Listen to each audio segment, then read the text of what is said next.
प्यारे बच्चों, कैसे हैं आप सब? अच्छे हैं ना? आपकी प्यारी शिखा मैम आज फिर आपके सामने हाजिर हैं आपकी पाठ्य पुस्तक आकृति के एक नए पाठ के साथ। तो चलिए शुरू करते हैं।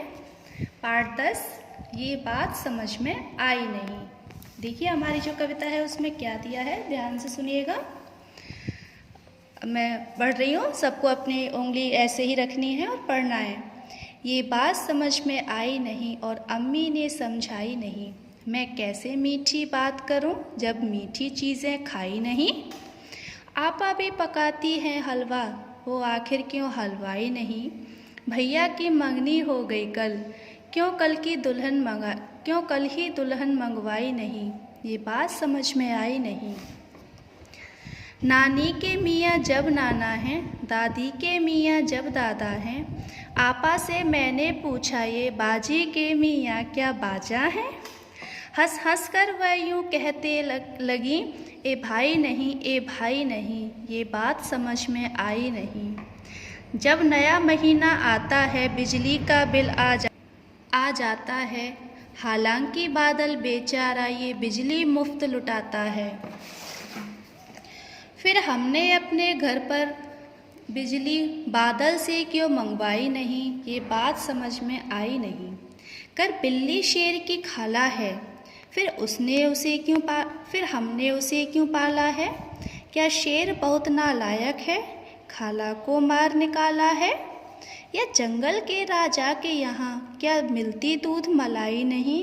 ये बात समझ में आई नहीं। क्यों लंबे बाल हैं भालू के, क्यों उसने कटिंग कराई नहीं।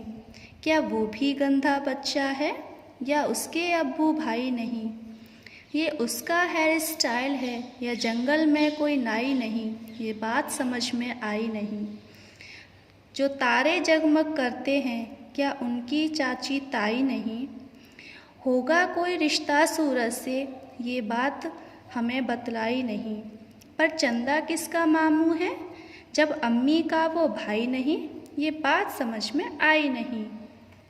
देखिए बच्चों, कविता अच्छी लगी ना आपको? देखिए इसमें ये छोटा सा बच्चा है जिसके मन में बहुत तरह तरह के प्रश्न आते हैं और वो अपने घर वालों से प्रश्नों के बारे में पूछता है कि ऐसा क्यों है कि जब बारिश होती है तो बादल जब कड़कता है उसमें बिजली होती है, तो फिर हम क्यों बिल वाली बिजली प्रयोग करते हैं, क्यों ना हम ये वाली प्रयोग करें, बादल वाली। तो ऐसे इसमें बच्चा अपने मन में जितने भी प्रश्न होते हैं घर वालों से पूछता है। तो ऐसे ही आपके भी मन में बहुत सारे प्रश्न होते होंगे, तो आप भी अपने घर पे मम्मी पापा, दादी दादा, भैया दीदी सबसे अपने प्रश्नों का जो मन में होता है उनको पूछा करो और उनसे उनके जवाब लिया करो। तो अब आपका गृह कार्य है कि आपको इस कविता को अपनी कार्य पुस्तिका में लिखना है और उसको याद करना है, और इसमें आए हुए जितने भी कठिन शब्द और शब्दार्थ हैं उन्हें अपनी कार्य पुस्तिका में लिखना है और उनको याद करना है। ठीक है।